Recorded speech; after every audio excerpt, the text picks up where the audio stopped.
G'day legends, I hope that you are having a fantastic day, and so far you're having a fantastic end to your week. I hope that your weekend is gearing up to be fantastic. Now legends, of course, as always, we do have a lot to go over. I will be showing you the maps, and I've got a whole bunch of geolocations to show you today. Failed attacks, presence of troops, things going on, looking at movement. So we've got a lot in that to look at. We're going to look at, of course, the US and Germany, of course, with the German Chancellor Merz and US President Donald Trump in the White House, and take some parts of that discussion, the press conference, and talk about that. Of course, we have seen over the past 24 hours, the most popular thing on the internet at the moment is the fallout between Trump and Musk. And we knew this was coming for a long time. And other than being, I guess, very funny, the one impact that could have on this war is, of course, with Starlink. Ukraine is still incredibly reliant on Starlink, of course. Musk owns the company there. They have deals with the US Ministry of Defense. So again, don't know how much effect it may have, but keep an eye on it. Of course, we're going to be talking at a number of strikes and potential retaliatory strikes as well after the bombing of the bombers. So let's start there. And I've been sent this across anonymously, but from a good friend of mine who is in Kyiv. And he says, I'm in Kyiv right now, and we are getting hammered. It's the longest sustained attack I've ever heard or felt. And this guy's been there for many, many years. Now, what would I say about this? Well, the attack that we're seeing currently unfolding throughout Ukraine, and I've been tracking it through multiple Telegram groups and everything, this isn't the expected mass attack. What I'd say this is probably doing is likely wearing down Ukraine's already limited air defense before possibly further strikes in the coming days. And with this, I'm in sort of two minds whether Russia will want this to be as seen as possible. So I wouldn't be surprised if we don't see night-time attacks when or if something finally comes. We may see it in the day as well for the most exposure. Let's continue on my anonymous contact here. And he says, nothing you can't Google tomorrow, of course, but it'll be interesting to hear the claimed amount of Shaheeds. Remember, Shahed Garand drone's the same thing.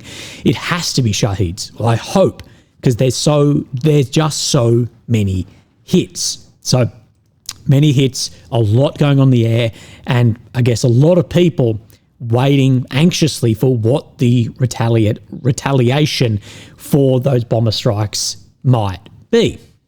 But I wanted to talk a little bit more about this because I shared something yesterday, and I still think we may see not only some strategic level, long-range strike, but I think too we're going to see a lot more with somewhat tactical weapons of FABs. And I am drawing a long bow here, if you will, but we see Fighter Bomber over the past 24 hours on his Telegram group sharing then photos like this. This is a Su-34 with Fab Glide munitions loaded underneath, and we can see for the Tu-95, for the Tu-22, and on this one here, it says for the train scum, there will be even more. And what this is referring to is those bridges that were taken down and impacted then civilian trains, killing a number of people as well. And that has been buried in the informational space, but a lot of people are still really leaning on that. I saw a comment today that did say that my entire outlook on this war has changed since those attacks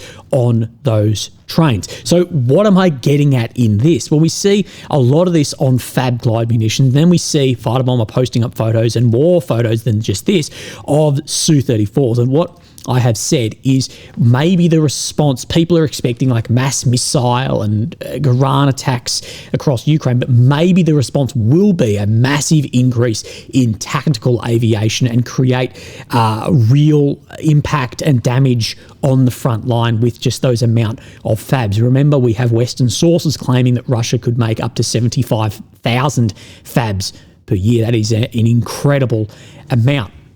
But we have a little bit more information, at least from Fighter Bomb, and this is translated on then the bombing the other day, or the drone attacks on those aircraft. So he still says that it's in just the single digits. It's not the dozens which were claimed. And what we know is at max it is 13.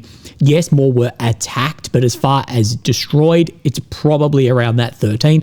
Waited on that, but it's not going to change. It might change by 10%, but it's not going to change by 200%.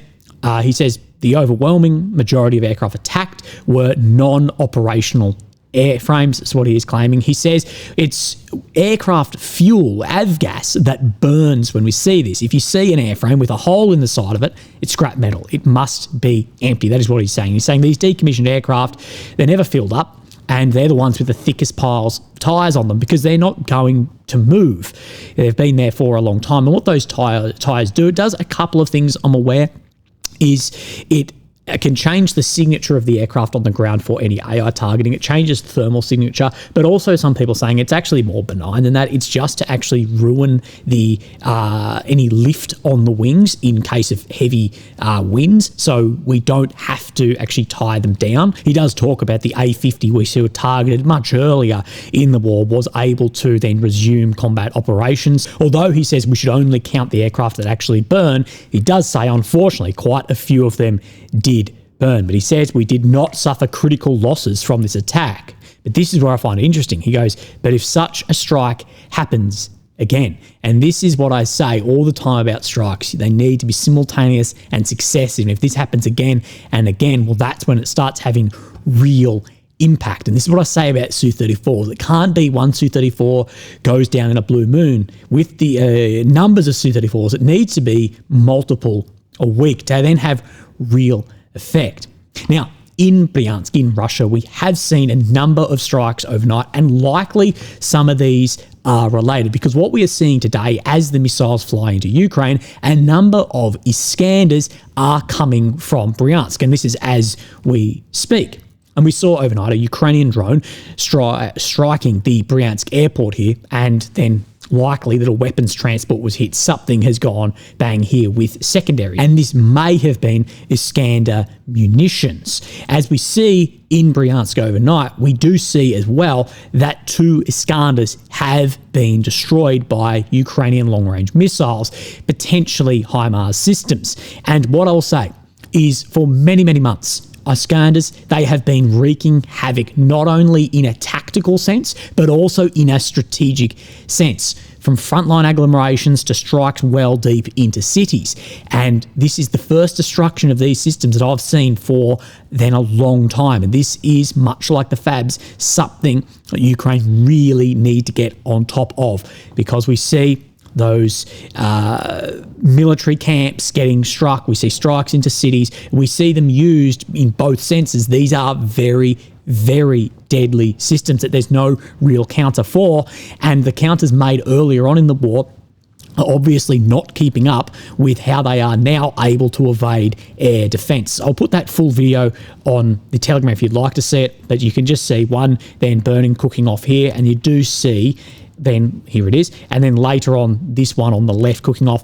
People are saying 1 destroyed, 1 damaged. From what I'm seeing, it's looking like 2 have been destroyed. So let's have a look at the maps, have a look at some geolocations where things are moving. Here is Ukraine in the center of your screen, the capital of Kyiv. The red areas occupied since 22, the purple since 2014. Now this map did update later in the day yesterday.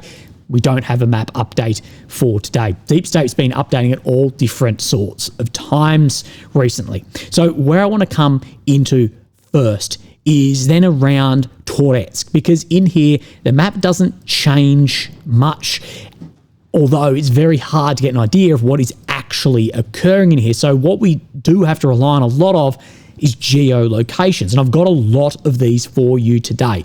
But firstly, let's look at the Syriac maps. Toretsk and the Konstantinovsky front. During the last 4 days, Russian army achieved new advances west of the channel, taking control over a series of positions southwest and southeast. So this is the channel that he's talking across here, indicated by this red check on the map, as well as the capture of the electrical substation in the southern Delivkia here. In addition, Russian forces made new advances northwest of Toretsk city, reaching the Dynamitny pond.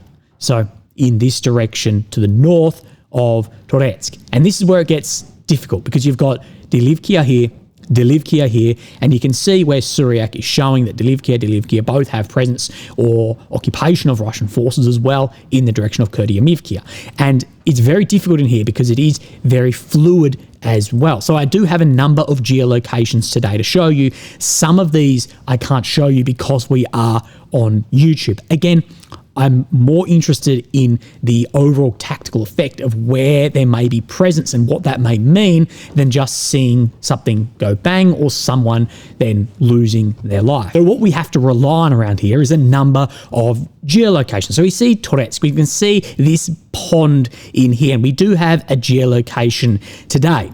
So I can't show you this footage due to the nature of it, but just to the south of this pond, we do have footage of Ukrainian drones striking Russian forces, approximately 2.8 kilometers behind where the current line of control is said to be on this map. So at least presence of forces here. We see those forces taken out, but again, all footage is chopped up to show one way or the other. So it is difficult because a lot of the time we see, well, the entire attacking force has been wiped out, and then we see the map move. So you don't know about then attacks following on successive attacks or realistically the nature of that. So we know there's a geolocation right about here. And then we need to move across more towards Delivkia. And I'm going to draw these in a second to give just a better idea. We see this. So from then the southern Delivkia, just up to where these buildings are here, we do have a geoconfirmation of where Russian troops are being targeted by Ukrainian drones, and see this like weird outlying treed area just in here as well. We have a second geolocation, and this is by this footage here. This footage is just in here, and this footage in here is just out in this paddock. So it's difficult to know exactly what the situation is around here. But what I will say, over the geolocations that I have seen over the past week, we have Russian forces here, we have Russian forces here, approximately here, and in Delivkia itself. So this is at a very minimum grey zone in these four sectors. Again, wait out on that. What I just showed you there is very similar to what Suryak map is showing. So let's show another similarity between the Suryak map and geolocations. So this is the Terney sector, the area which you may be familiar with as being my most concerning sector, given the barrier of the Oskil and this fatal funnel that is then getting made, or has really been made at this point. So let's talk to the south of Terney, in really the Kremenar forest area. So if then we look at this Suryak map, what he says in this area, so just to the south of what we refer to as the Terney sector in here, that there has been a Russian advancement into the wooded areas just to the west of Dubrova. Now, what is lining up why that map moved there? Well, this is the geolocation here. So if we bring up this location, so what we are looking for is where the two oblasts meet. We see this paddock here. It's just in this wooded sector here. I think it's about a kilometre behind where the red zone is here. We see this footage. And this is 3 Russian scouts in anti-thermal cloaks, as far as I'm seeing it. And they move forward, then they are attacked by drones. And at least by the footage we see, then are eliminated. But we do know that they are operating in these sectors. And this is one thing that wooded areas gives you, is more concealment as well. So you may see more movement there, but still movement well behind the line. And that is what Suryak, he's saying in this, has now been occupied territory. Again, it is difficult to know, but it's definitely grey if there was presence of forces. Wait on more of that or more geolocations to confirm if there was further advancement here. Let's then talk about Terney. And what I'm saying is there's really 2 fronts in here. There's the southern front that's pushing towards Siversk and the western front pushing towards Oskil. And of course in here we have this Ridka Dub. And this is an area where we have a number of geolocations going up today.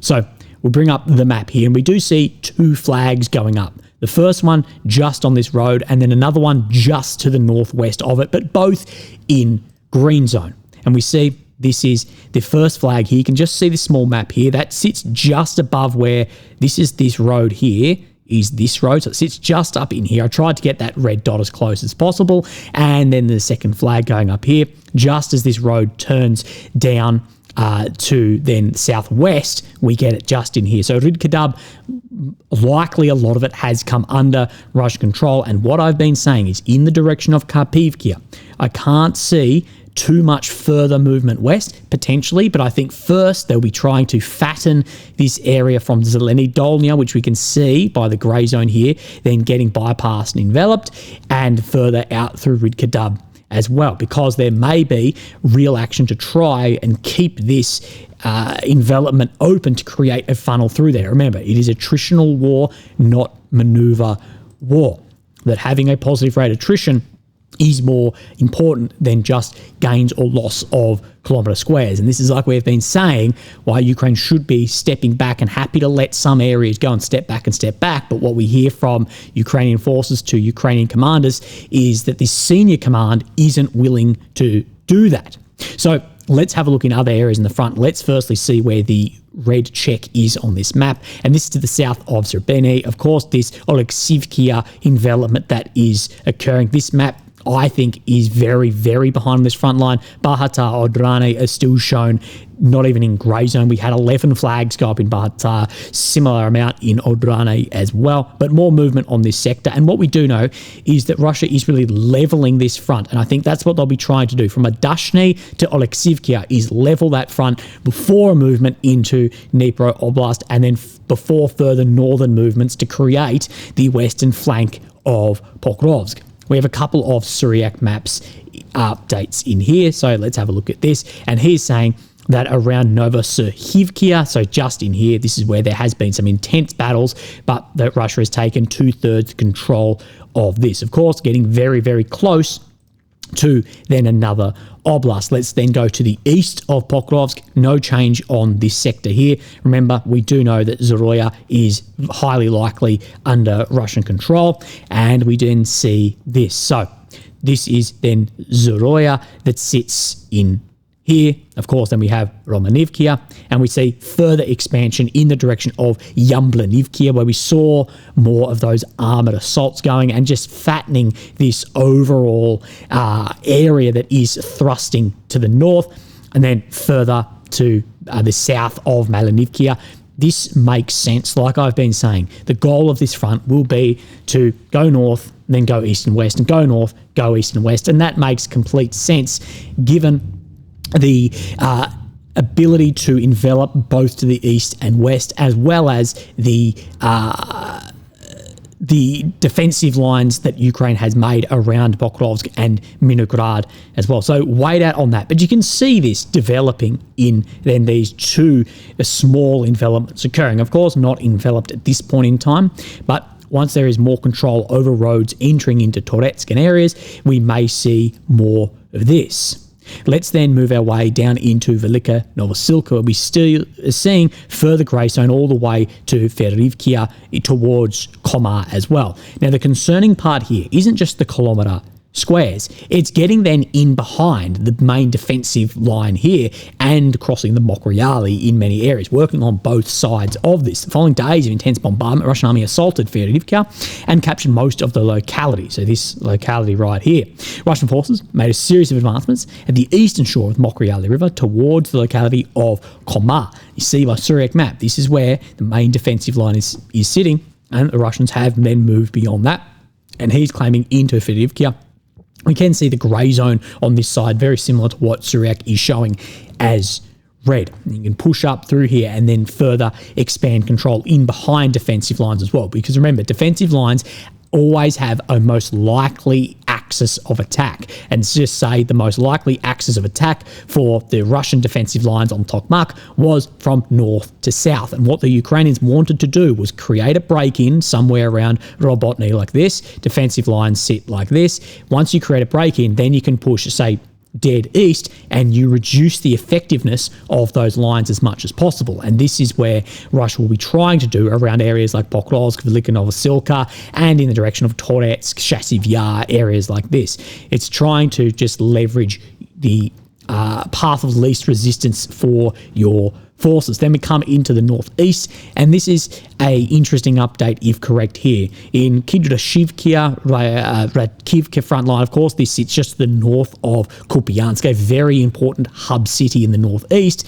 He says, after 2 weeks of combat, the Russian army took full control of the locality of Kinzhevka and the surrounding positions, getting closer to Radivka and Tishchenivka. And what we can see is this is the road here, this Kinzhevka, that he's saying the Russians are up to this area. And of course, this is forming the northern flank of Kupiansk. The problem with Kupiansk is it's split in two by the Oskil, and there's still a number of the Ukrainian forces on the eastern side of the Oskil and a number on the western, and this envelopment here, further movement to target things like bridges or any crossings, is going to make it far more difficult out in this eastern sector. And there's been many say that what we may see here is very similar to a withdrawal from Suja, where a lot of heavy equipment has to be left behind because it can't cross over that waterway. So wait out on what this is happening, but you can see the envelopment happening between where the Pishani front is here and also on Kupiansk. And this is why the crossing of the Oskil up in the north here from Topole through to Stroivkia is of concern and should be of concern. So let's talk about the German Chancellor Merz and of course President Trump and see some things that have been said here. Now, of course, there was a bit of an embarrassing moment for Trump when Merz speaks about June 6th, of course, D-Day, and Trump says it was a bad day for you, and he says, well, no, it was actually the day that the liberation started of my country from, of course, the Nazis. And people are too focused on that because it's, a silly, cut. But I want to look at what then is spoken about then following this. My country from Nazi dictatorship. That your country liberated from Nazi dictators. Now, as well, it's become incredibly popular from Australia to America, but especially in Europe, to completely disregard the Soviet Union's cost in defeating Nazi Germany, that it was just all then America or the Brits. And we know what we owe you, but this is the reason why I'm saying that America is again in a very strong position. So he says, due to American intervention, Nazi Germany was defeated, and again, America is in a strong position. Do something on this war and ending this war. So let's talk about what we can do jointly, and we are ready to do what we can. And you know that we gave support to Ukraine, and that we are looking for more pressure on Russia. The European Union did, and we should talk about that. We will. So the US is in a position to have much more impact on Russia, and in a similar position, he's really trying to shadow this to then in the Second World War as well, and the Americans can have a lot of impact here with further intervention. What we do know is Trump wants this war ended, and it's hard to get a gauge of what he thinks about the attacks the other day against the Russian strategic bombers. But Trump first and foremost, wants this war to be ended. And this is just some parts of the conversation here. And this in the red is from Trump. And the current attacks we're seeing, like we spoke at the beginning, this isn't the response to these bombers. But he said, well, the Ukrainians, they went deep into Russia, and he clearly told me, he made it very clear that he said, we have no choice but to attack based on that. And that's probably not going to be pretty. And I don't like it. I said, don't do it. You shouldn't do it. And what he's talking about here is in his few-hour phone call with then Putin about that we have no choice but to respond to these attacks. But there's a few other bits in here I wanted to then talk about. And he talks about, well, when you see the moment, we're not going to make a deal. That when we see this thing, the war, that it won't stop. That's when, in my brain, the deadline, when I see the moment that there's going to be a deadline, then is it going to stop? And if it's not going to, there's going to be more pressure. I'm sure you're going to do the same thing, of course, to Germany, militarily the most powerful country in Europe. And he does say that it's on both countries, to be honest. It takes two to tango, and they'll be going to be very tough. Whether it's Russia or anybody else, we're going to be very tough, and that's a bloodbath that's going on. So he says it takes two to tango in this war. What we do know is neither side is actually making any real efforts towards negotiation, if we are honest. and that he can get a lot tougher. And he then uses the analogy of two kids fighting, and they're going to keep fighting. Sometimes you need to let them somewhat fight it out. You try to pull them apart, but if they don't want to be pulled, sometimes you have to let the fighting go, is what he basically says, to paraphrase Trump in this. So there will be a continuation of some fighting before he says they step in more powerfully.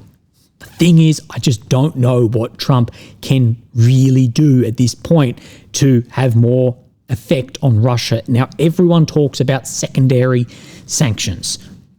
Secondary sanctions with the current state of the economic impact from tariffs, I just don't know if that is realistic, because the countries you're going to be hitting is a country you're very close with, India, and then your country of which you don't want to have any lag behind in competition of China. So we will see.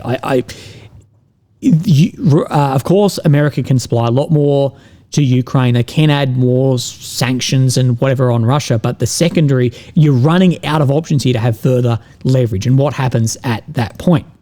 Now, this is Merz talking. I just wanted to have a look at this for a second, because this is a talking point that it doesn't really realign with reality. Talking about then further strategic strikes. And he says, well, that what has never happened is that the weapons that are striking these targets, this has only happened to Ukraine, never against Russia. He says Ukraine is only targeting military targets, not civilians, not private, not instrument, not energy infrastructure. Now, dual use is a word here for many of this. Yes, private areas have been hit. They also can be hit if it's supplying military targets. There's been a lot of civilians caught up in a lot of this. Not energy infrastructure. What the fuck are you on about? There's a whole campaign to strike Russia's then energy infrastructure, from oil to gas to all of that as well. So that's just stupid. But what we do know is any sort of long-range attacks, drones, missiles will always have a lot of CIVCAS in this. And what we then do is we go off then the NCV rates and the priority of the target to see about the legality of some of those attacks. But from in this war, there's been many breaches of that to multiple launch rocket systems into areas that are heavily populated, to laying military targets within civilian areas as well. And it's a horrible, horrible thing. And I hope that at the end of this war, there'll be a lot of Russians, a lot of Ukrainians, and potentially even targeters from other nations that are held to account. Sadly, we do know for a fact that will not happen. As we do know, a massive precedent has been set currently in the Middle East. Now, legends, I hope that you have a fantastic day, and I'll speak to you tomorrow. Thank you. Bye-bye.